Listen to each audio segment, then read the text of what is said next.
À medida que o ex-presidente Donald Trump assegura ampla vantagem na nomeação para ser o candidato da sigla republicana à presidência dos Estados Unidos e mantém-se mesmo à frente do Biden nas pesquisas eleitorais de 2024, também aumenta o pânico tanto no âmbito interno como no âmbito externo.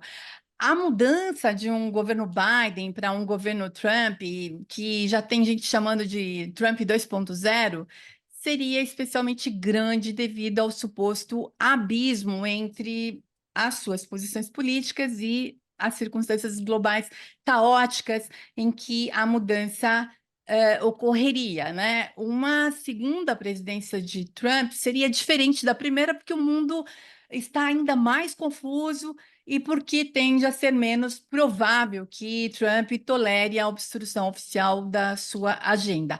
A percepção é de que, com um retorno de Trump, o mundo irá assistir a uma maior erosão das regras multilaterais, que vai do comércio internacional aos direitos humanos.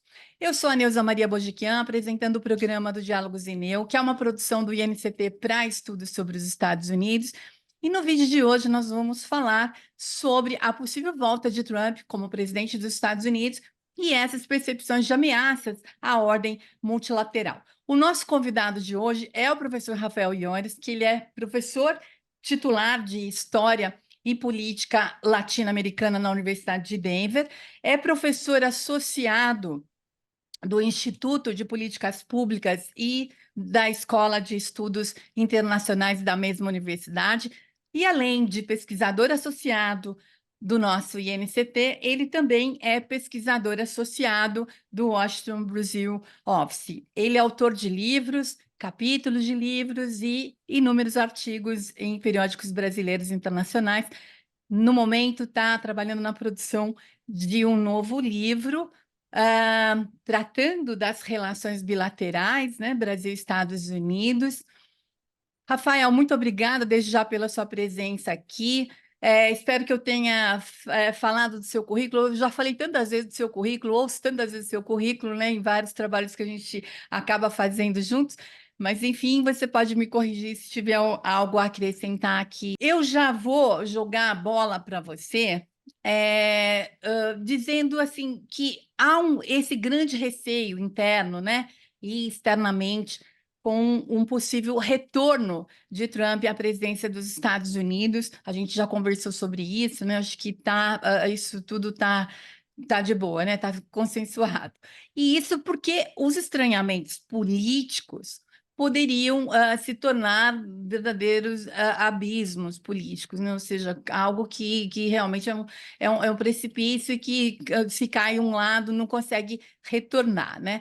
Esse Trump 2.0 seria supostamente menos errático, mais resoluto e até mais eficaz mesmo, né? O Partido Republicano ali prestar apoio seria, como vocês dizem aí, né, em inglês, 100%, né? 100% MAGA, ou seja, Make America Great Again, e não mais aquele apoio que era arestado, né? Ou seja, cheio de aresta, meio ambíguo e tal. Você tinha ali algumas dúvidas sobre membros do partido. O que a gente vê agora é uma configuração bem diferente, né? E a possível volta de Trump, ela ocorreria de fato em um contexto internacional muito mais adverso, né? A gente está falando de duas guerras sendo travadas, sendo que uma delas em solo europeu, né?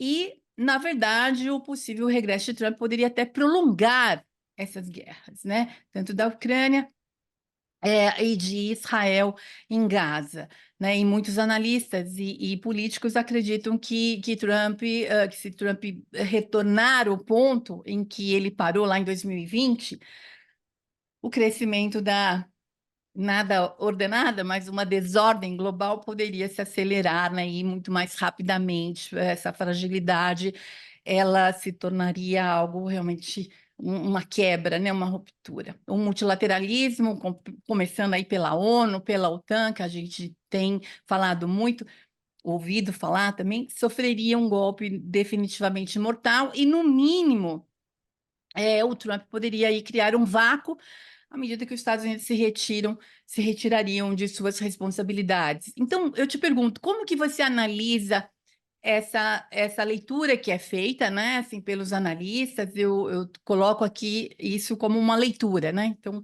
usei aqui o supostamente. eh, e aí, como que isso? Você tem essa mesma leitura? Quais são as suas percepções sobre tudo isso? Você que está tão pertinho aí, né? Está no centro desse calor aí, né? Não exatamente de temperatura, mas dos ânimos diante dessas possibilidades todas. Muito obrigada mais uma vez, eu passo a palavra para você. Perfeito, muito obrigado pelo convite. É sempre um prazer participar desses diálogos. Bom, primeiro vamos esclarecer algumas ideias aqui para poder refletir conjuntamente. Primeiro que claro, trata-se de um exercício, né, uma reflexão, um exercício de certa maneira até de suposição, porque não está definido que o Trump vai retornar à presidência, né? Existe uma grande motivação na base republicana, que é muito mais trumpista hoje do que, né, surpreendentemente até, né, porque um cara que foi derrotado se esperaria que enfraqueceria, né, o seu nome dentro do partido.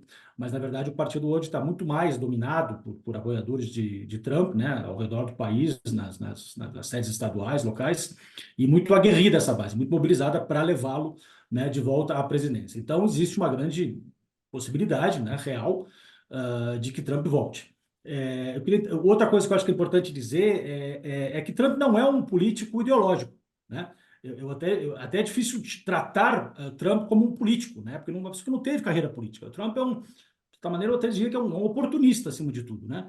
É um empresário que achou um espaço para até se beneficiar do ponto de vista de negócios, para sua família na política, né, no Partido Republicano.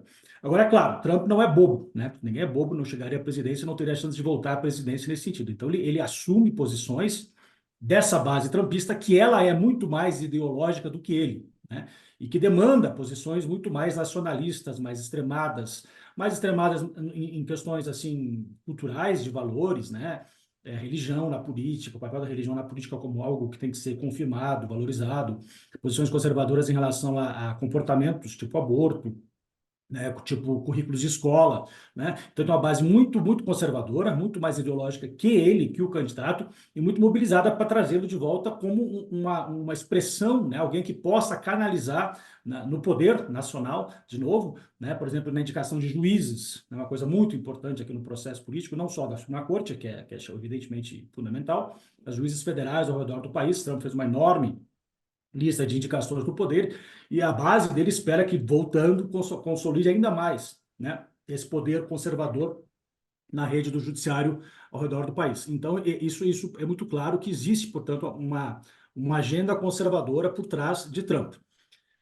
Sendo esse personagem, digamos assim, né, egocêntrico, né, e excêntrico também, até diria, é um pouco difícil fazer prognósticos muito claros do que seria, né, a presidente de Trump. Eu acho que é mais fácil a gente fazer prognósticos na política doméstica do que na política internacional. Eu acho que na política doméstica é muito claro que ele vai bom, a primeira coisa vai ser auto-perdoar das investigações, né, que estão ocorrendo nos níveis federais, várias investigações contra ele, o que é uma coisa que vai criar um questionamento constitucional, né, sem precedentes no país. O presidente pode se auto-perdoar ou não, mas ele evidentemente vai tentar fazer isso e vai tentar aparelhar as agências de investigação, as agências reguladoras, né, o poder federal do executivo, de maneira a colocar pessoas que estão alinhadas a defendê-lo, né, e perseguir a sua oposição, a oposição democrata, que vai ter que achar um espaço para poder continuar mobilizado. Então, vai ter muitas consequências muito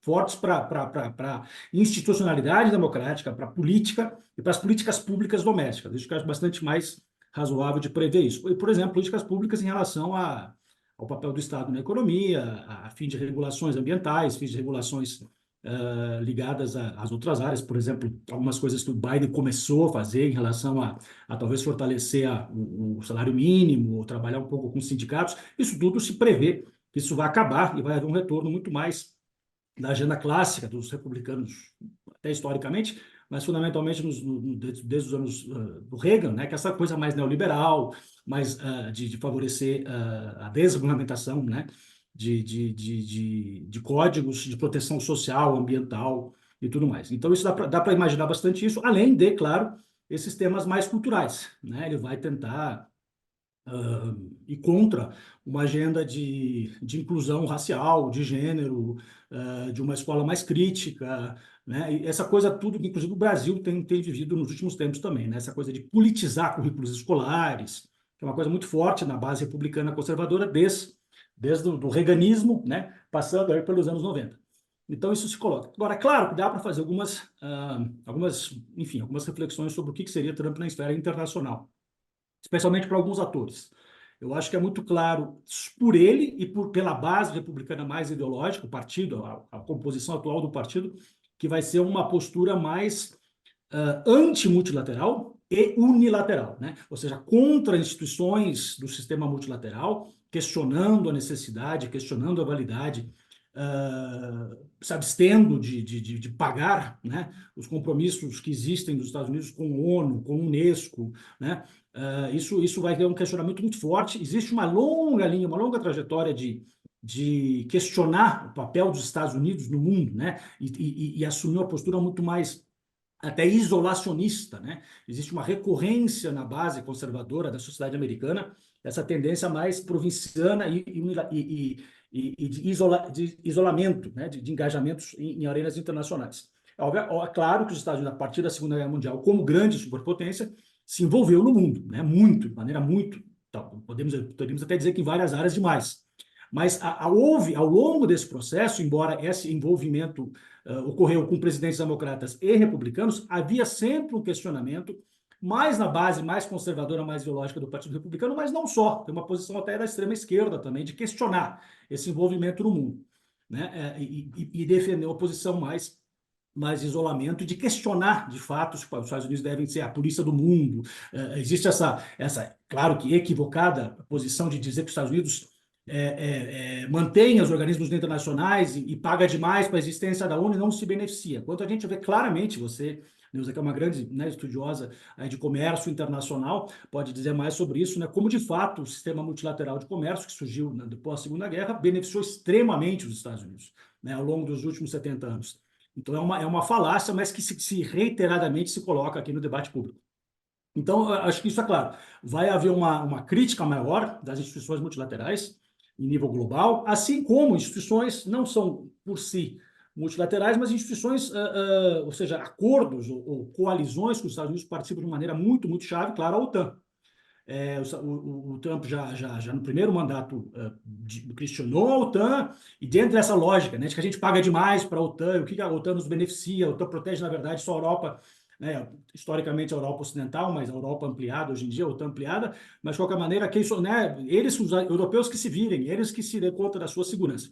Claro que isso se torna extremamente importante, esse debate, no momento onde a OTAN, né, é um dos lados de uma guerra que está acontecendo na Europa. Nessa guerra da invasão, enfim, que é derivada da invasão da Rússia na Ucrânia. A OTAN não está diretamente envolvida na guerra, mas apoia, financia, né, e provê munições e armamentos para a Ucrânia de maneira muito, muito chave. A Ucrânia, de certa maneira, tem conseguido administrar uma guerra de trincheira, que é o que se tornou agora, por causa desse apoio da OTAN, onde se coloca o apoio norte-americano também. Embora as alocações sejam diferentes. Tem a alocação da União Europeia e tem a alocação dos Estados Unidos. E essa dos Estados Unidos está emperrada, não está ocorrendo. O que é já um sinal de que, mesmo sem Trump na presidência, você tem um certo esgarçamento, um cansaço, né, dessa guerra, e se a gente vai continuar apoiando a Ucrânia, né, que não apresentou os ganhos militares prometidos, né, que teriam que ter ocorrido ao longo do verão passado, aqui, ou seja, no meado do ano passado. Então, isso é uma coisa que está se colocando, inclusive, na Europa, esse debate, né? Uma crescente crítica, um crescente, pelo menos, questionamento se é o nosso papel de continuar apoiando a Ucrânia nesse nível ou não e tal. Em geral, ainda existe um consenso, não, mas um apoio amplo, né, para continuar apoiando a Ucrânia, pelo menos na Europa. Aqui nos Estados Unidos é uma coisa mais indefinida, porque, na verdade, tem a ver também com a polarização política e a expressão disso no sistema político, ou seja, não se consegue aprovar na Câmara Federal, né, um pacote de apoio à Ucrânia, porque aí os republicanos têm uma maioria pequena, mas ainda assim conseguem, né, e a base do Trump dando sinais para a sua base, dentro da base republicana como um todo, de não aprovar, porque quer manter alguns temas até a eleição que vai ocorrer em novembro.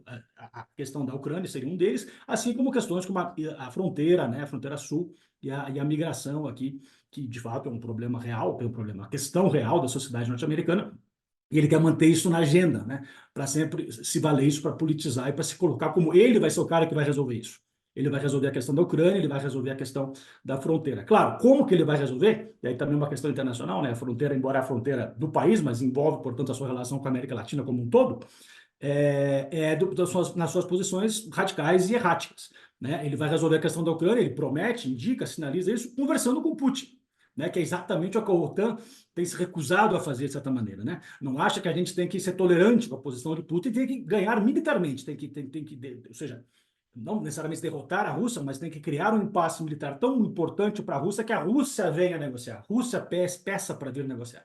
E Trump sinaliza que ele que vai, né? Na verdade, querer o que você quer para parar, o que você, né? E isso algumas pessoas têm inclusive indicado, eu acho que é bastante mais realista do que a primeira reação em relação ao início dessa guerra, que de fato é muito difícil resolver isso no sentido de voltar ao status quo.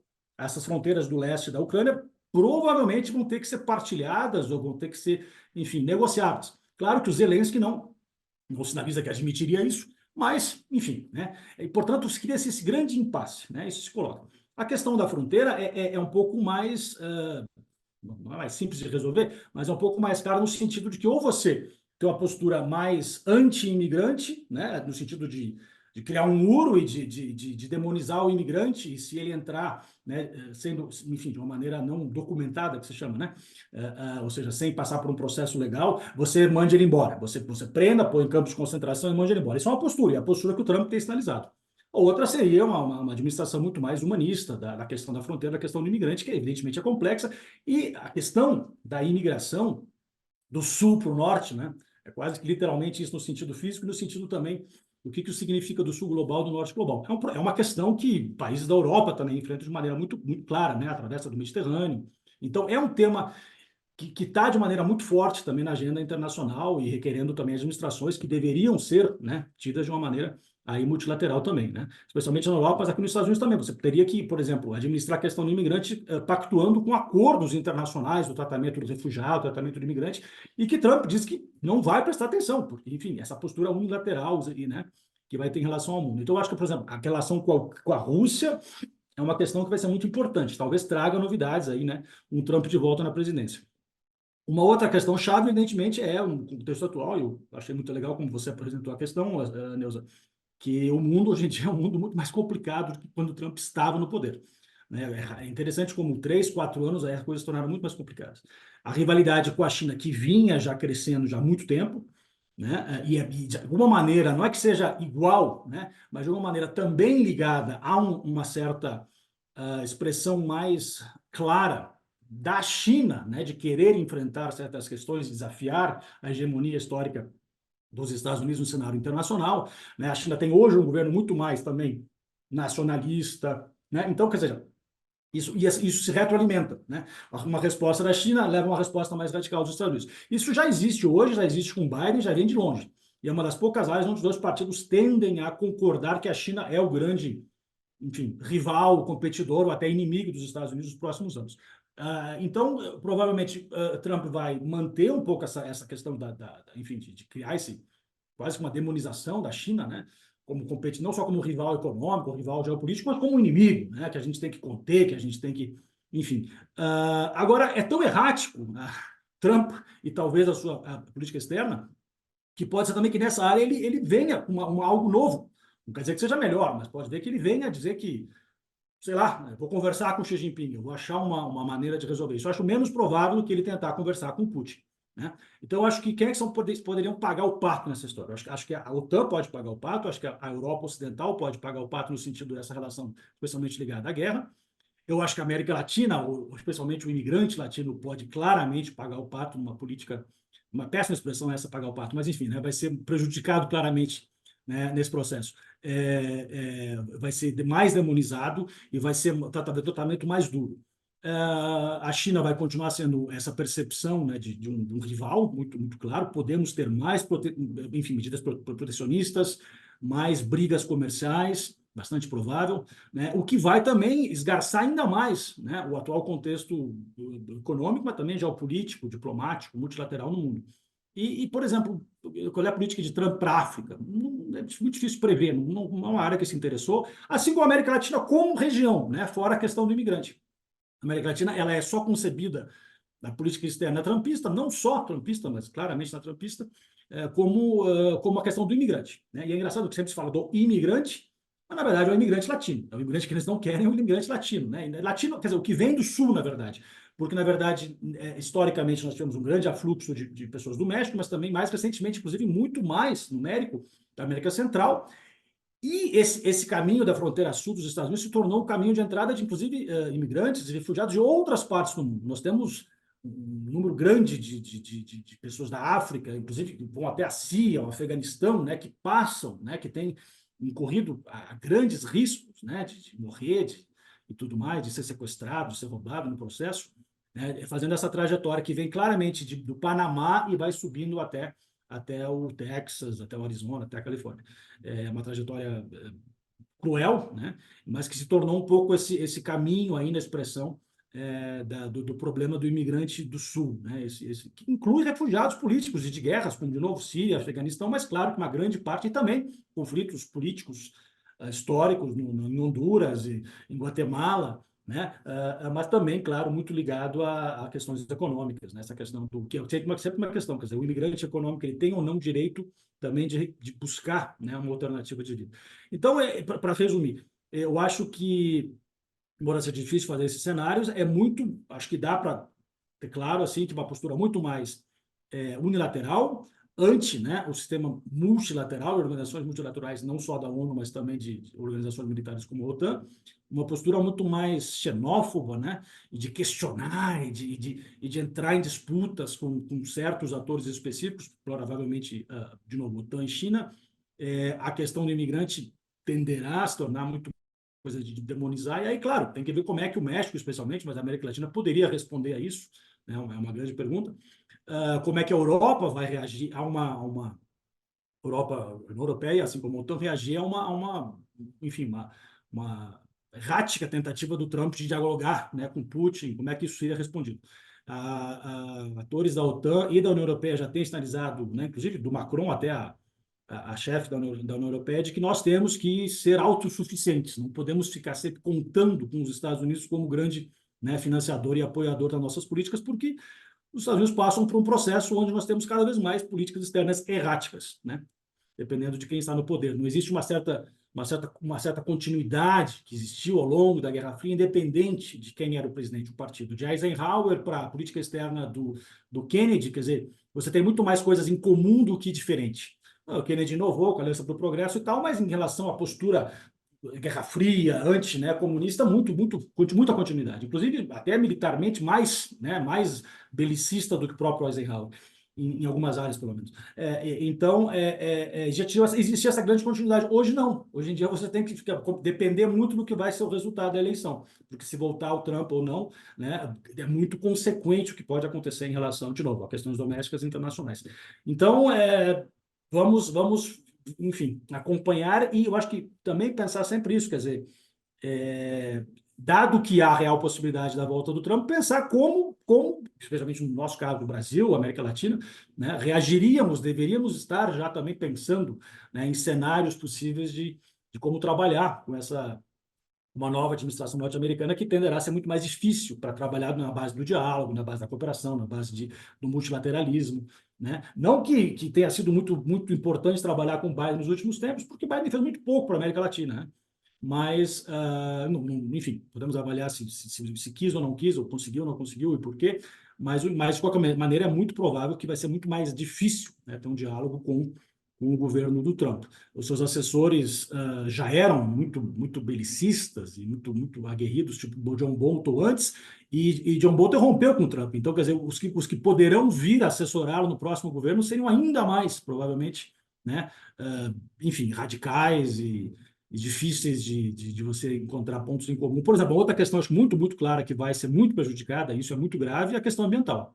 A questão do aquecimento climático, da crise climática, que Trump Nem sei, não dá para saber o que ele de fato acredita, nem sei se ele acredita, né, ou não, que a crise ambiental é real ou não, mas há muita gente na sua base acha que não existe, que não é real a crise ambiental. Então, para poder manter essa base motivada, ele vai negar, né, e vai dizer que não, enfim, que tem que, né, como é que a Sarah Palin dizia, drill, drill, drill, né, baby drill, ou seja, mais petróleo, mais poluição, né, mais gás carbônico na atmosfera. Isso é uma coisa muito forte da base, mais, né, extremada do Partido Republicano, que hoje não é nem a base extremada, é a base mainstream, é a base do partido, em grande parte. E isso é muito preocupante. Claro que a gente está longe, né, ainda das eleições e muitas águas vão rolar ainda, né, embaixo dessa ponte aí. Mas, enfim, é preocupante e a gente sente essa sensação, esse pânico, né, que é tanto interno, os noticiários, eu acompanho todos os dias os noticiários e eu noto que tanto internamente como externamente, né, e você traz aqui as questões bastante importantes, eu concordo com todas elas, né? E você tocou aí na questão econômica, né? Na questão particularmente comercial, né?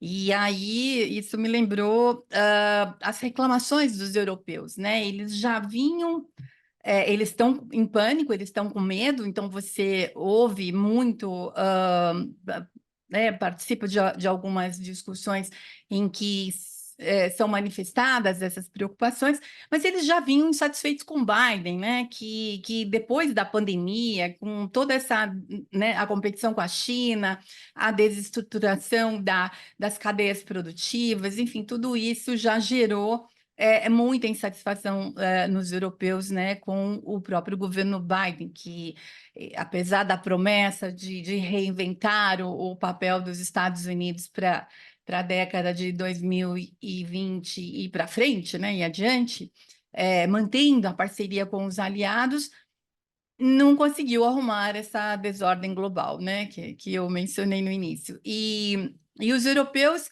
eles atacaram, né, o suposto egoísmo do governo Biden no comércio, a lei de redução da inflação, né, eu vou ler a sigla do jeito, né, em português, a IRA, né, que despertou ira mesmo nos neoliberais, né, mas enfim, IRA, né, pareceu para os europeus uma provocação e um prego no caixão da moribunda OMC, né? Haveria ali uma esperança por parte da Europa em encontrar formas de cooperação com os Estados Unidos, por exemplo, para se montar a cadeia mais segura de suprimentos de minerais, para fazer essa transição energética, né? Que você toca nesse tema, mas a IRA, que seria eu interpreto dessa forma, né, uma típica grande política industrial, não tem a menor discussão a respeito disso, né, teria tensionado aí as relações comerciais com a Europa e ocupado qualquer espaço de negociação, né, e a IRA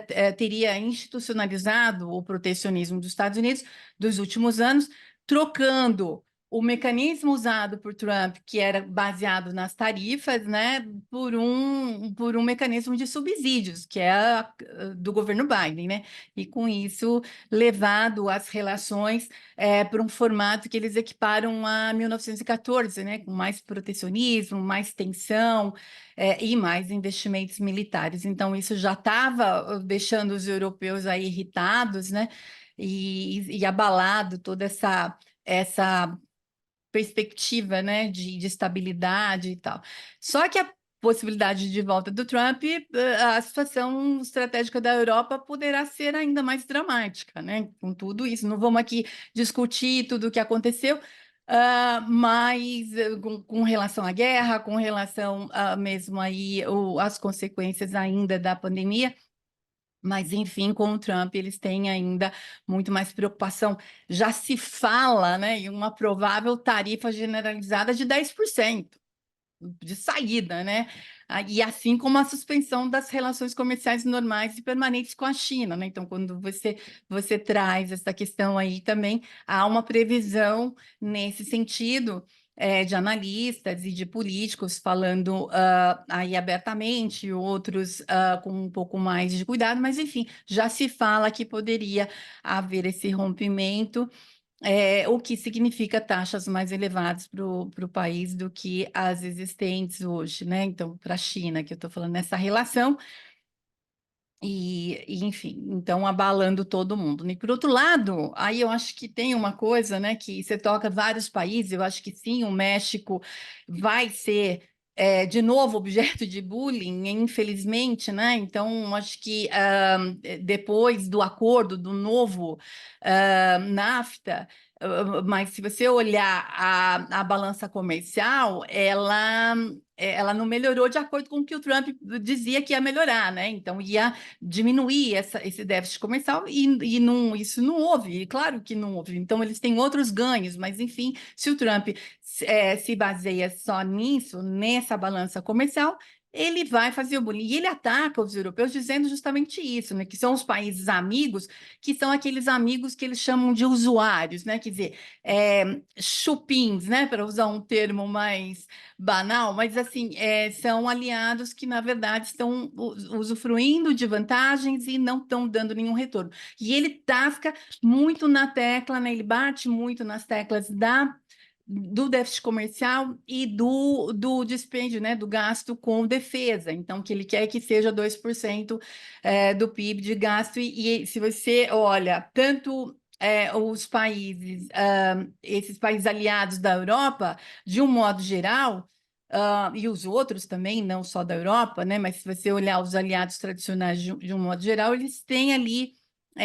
A The Economist fez um levantamento de 38 países, 26 estariam performando mal nesses critérios chaves aí para o Trump, que seria o gasto com defesa e as trocas comerciais desequilibradas, né? E ele vai cobrar isso. E a gente vê a Alemanha, por exemplo, já aprontando lá um draft, né, um rascunho de uma possível proposta a ser apresentada ao Trump, caso ele ganhe, caso ele venha a ser o governo dos Estados Unidos, dizendo que tem uma previsão aí de aumentar os gastos com defesa e criar um fundo, né? Um fundo que de um valor 10 vezes mais, algo assim, né? Quer dizer, é imensamente maior, sem contar a questão energética, né? Que a Alemanha já mudou para fazer as compras, né? Efetuar as compras aí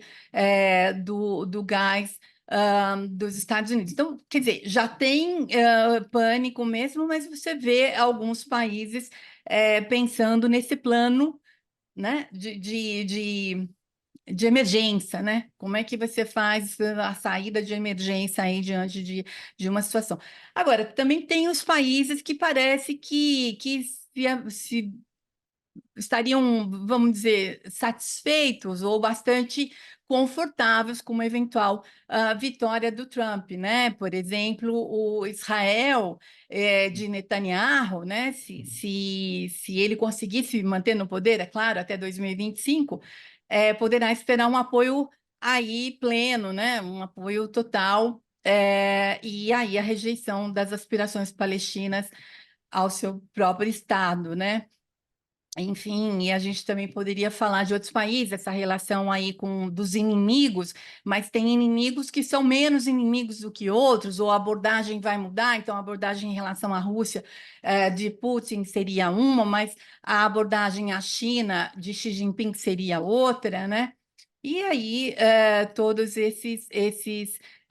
os países que ele, né, você falou de África, ele usa um termo bastante baixo, né, quando ele se referiu aos países africanos lá no passado, né, e que são países para ele que ele não dá a menor bola, que ele não, nem considera importante, né, quer dizer que ele não tem nenhuma estratégia, abordagem, então seria uma abordagem bastante agressiva, né, ao mesmo tempo de não pensar em consequência alguma, enfim, então seria de fato um problema. Bom, mas enfim, eu acho que a gente já conseguiu dar uma mapeada, né, na situação conforme está hoje e diante dessa conjuntura, né, diante dos acontecimentos do momento. E A gente, claro, vai voltar a falar mais disso, né? Espero que você continue aqui contribuindo com a gente. Não sei se você quer fazer acrescentar aqui alguma coisa. Então, só reforçar um ponto que você acabou de tocar, que eu acho também que é muito interessante, do ponto de vista, digamos assim, mais estrutural, né, global mesmo. Eu acho que tem um simbolismo muito forte à volta do Trump, né? Imagina, quer dizer, uma coisa é você eleger o Trump, né? Eleger o Trump era novidade, era o cara que vinha fora do sistema, tinha todo esse discurso antissistema que está muito em voga, né? Voga, assim como houve no Brasil também nos últimos anos, mas também em várias partes do mundo. Agora, você reeleger o Trump, eu disse isso para minha filha aqui no fim de semana, que a gente estava conversando aqui sobre isso, ela está começando a estudar um pouco essas questões enfim, de sociais e tal, do mundo, está no segundo grau. Eu falando para ela, uma sociedade que reelege o Trump é uma sociedade que está em crise, não há nenhuma dúvida, é uma sociedade que está doente, tem vários problemas muito maiores do que Trump, né? Uma sociedade que está em uma profunda crise de direção, de identidade, né, econômica, de desigualdade, da falta de capacidade do sistema político expressar, de fato, resolver as demandas, né, sociais.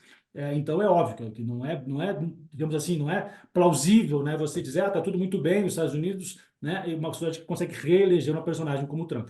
Então, o simbolismo, a volta de Trump vai reforçar todo esse projetos autoritários, né, muito em voga ao redor do mundo hoje em dia, né? Aí nós vamos pegar de Xi Jinping e Putin e Modi e Orbán, né? O novo presidente agora que da Indonésia, né? Nós temos o bolsonarismo no Brasil, quer dizer, o Bukele que acabou de ser reeleito com 80% dos votos no El Salvador, quer dizer, a democracia liberal, né? Com todos os seus problemas, né? Ainda permitia algum grau de, sei lá, de participação, de representatividade e está profundamente em crise. Por um lado, aí interessante você estava falando dessa questão de que a Europa ficou muito braba com essa política neo-industrial do Biden, também, de certa maneira, né, protecionista. E Macron, que é o garoto propaganda do neoliberalismo na Europa, está começando a assumir posições muito mais protecionistas, né, do que ele gostaria, claramente. Então, tem sido forçado a isso, né? E enfim, fazer um chute aqui, eu imagino que a Le Pen, né, que é, claro, o partido mais de direita na França, o partido importante da França, tem grandes chances de ser a próxima presidente da França, que ainda tem 2 anos e meio, é mais difícil de prever. Mas isso diz o seguinte, quer dizer, essa tentativa da direita centrista, que é o macronismo, né? Tudo ao mesmo tempo, que se dizia, né? De prover pela tecnocracia e pelo neoliberalismo, né? Essa coisa do neoliberalismo, responder aos problemas reais da sociedade francesa, não está dando conta. Isso demonstra, então, porque tem questões estruturais muito mais fortes, que a globalização dos últimos anos levou a muitos problemas, exacerbou desigualdades e não está dando conta das instituições clássicas. Você falou da crise da OMC. No final dos anos 90, início dos anos 2000, a OMC estava no seu apogeu. Depois de tanto tempo, né, foi tão difícil criá-la, se tentou várias vezes e nunca conseguiu. Então estava no seu apogeu e aí durou muito pouco, né? Quer dizer, começou a já achar suas próprias contradições. Claro que está muito ligado ao protecionismo, de novo, do primeiro mundo, especialmente da Europa, né? Os Estados Unidos é um país que tem uma longa trajetória de protecionismo também, embora professando o livre mercado, mantendo a sua reserva de mercado aqui, né? E tudo mais. Então, essas contradições ficaram muito mais evidentes, assim como outras contradições, por exemplo, estão ocorrendo muito mais, se tornando muito mais evidentes hoje em dia, né? Por exemplo, a questão, afinal de contas, os países ricos, eles defendem ou não direitos humanos? Se defendem, por que defendem mais para um que para outros? As contradições do mundo estão ficando muito mais evidentes no mundo, sim, mais interconectado, onde atores que estavam mais à margem, especialmente do Sul, querem e têm direito, né, que é interessante as contradições desse processo, a expressar as suas posições e apontar o dedo nas contradições dos grandes defensores, né, da lógica multilateral por muito tempo.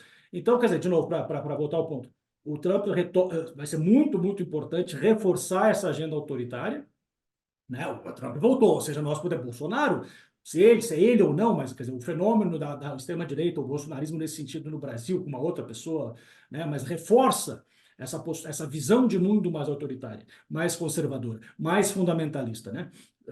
Ao redor do mundo. Mais mano dura, mais violenta, mais anti-direitos humanos, anti-minorias. Né? É isso que é a agenda da direita.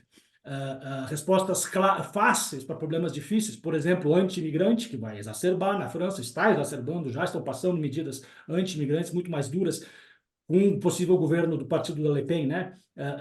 Vai se reforçar isso, ou seja, não na Hungria, na Polônia, mas na França, no coração da União Europeia, né? No coração do iluminismo. É muito, muito complexo pensar essas questões. E, claro, de novo, Trump, voltando, vai dar muito mais gás, né, para esse tipo de agenda e difícil pensar, criando, portanto, desafios, né, numa outra magnitude de como responder a isso de uma maneira que não vai ser fácil, né? Não vai ser fácil. Enfim, é um desafio para muitos anos. Não é uma eleição que vai resolver. Assim como a eleição de Lula não resolveu, né, a base da agenda da direita, que continua forte, né? Se é menos forte do que antes, acho que sim, mas existe um substrato, existe um apelo ainda muito forte. Assim como aqui, assim como em vários lugares do mundo. Enfim, é interessante como, claro, em alguns países isso tem sido respondido de uma maneira um pouco diferente, mas a viabilidade disso ainda é muito questionável.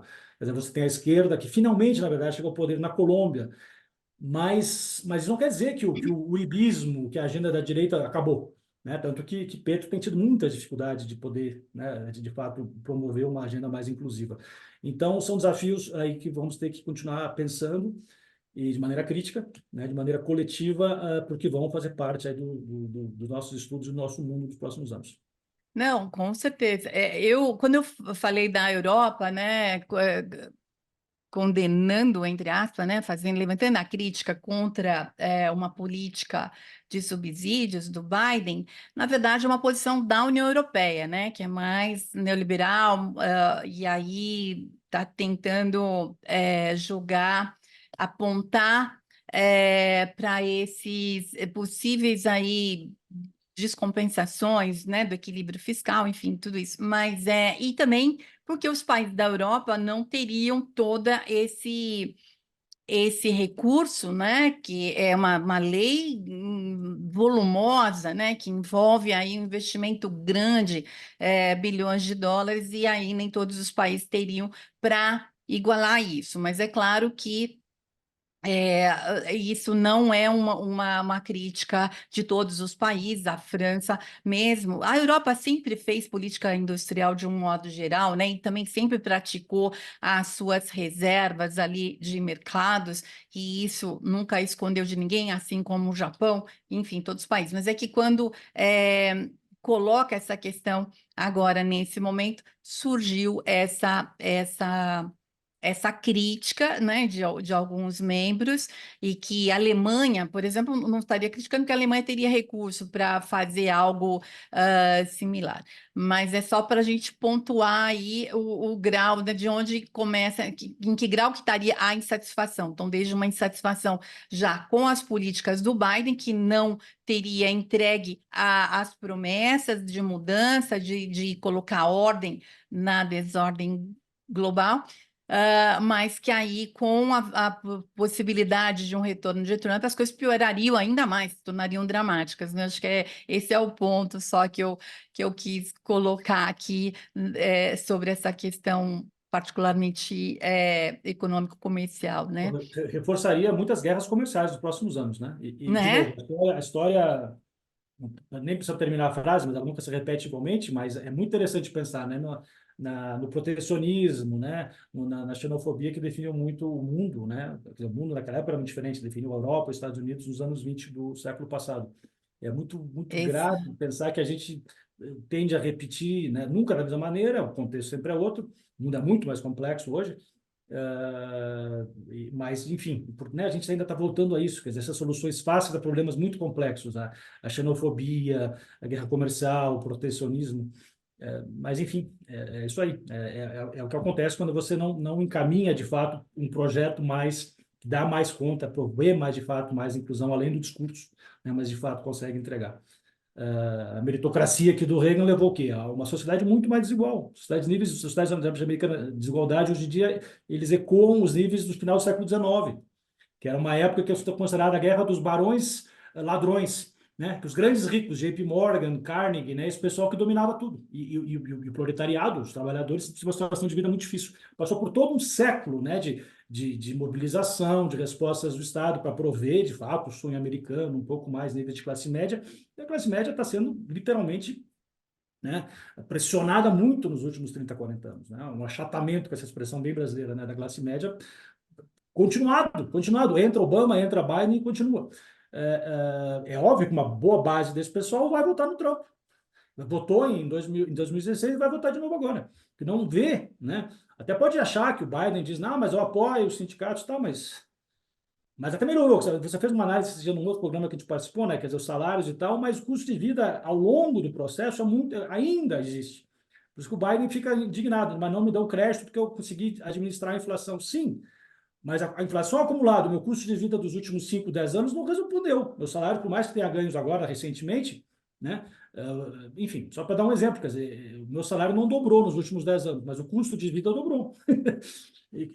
Portanto, não vou votar no Trump, mas é óbvio que existe um ressentimento, uma preocupação crescente, né, por parte de famílias ao redor do país. Só para entender um pouco esse contexto. Como é que vão, de fato, eleger Trump? Isso que eu disse. Uma sociedade que reelege Trump é uma sociedade que tem sérios problemas muito maiores do que Trump. Porque, de novo, o Trump, claro, ele é o catalisador, mas poderia ser outro, poderia ser um outro pessoa. Mas o problema é a agenda, o movimento, o que está em questão, né? E aí, vamos ver o que vira. Veremos, né? Bom, muito bem, pessoal. Eu acho que por hoje a gente encerra aqui a nossa conversa, aqui no nosso canal. Muito obrigada, professor Rafael, mais uma vez. É sempre um prazer aqui conversar com você, ouvir as suas percepções, né? Bom, eu agradeço muito a você, então, professor Rafael, que sempre com muito boa vontade se dispõe a conversar aqui com a gente, né? E é claro, eu vou agradecer, não posso deixar de agradecer a todos e a todas que nos acompanham aqui. Eu espero que todos tenham gostado do programa aqui exibido hoje e que curtam e compartilhem o vídeo. E, claro, continuem com a gente aqui. Se vocês ainda não se inscreveram no nosso canal, eu faço aquele pedido de sempre, né? Por quê? Porque é importante, porque novos conteúdos serão apresentados e todos vocês poderão ser avisados imediatamente.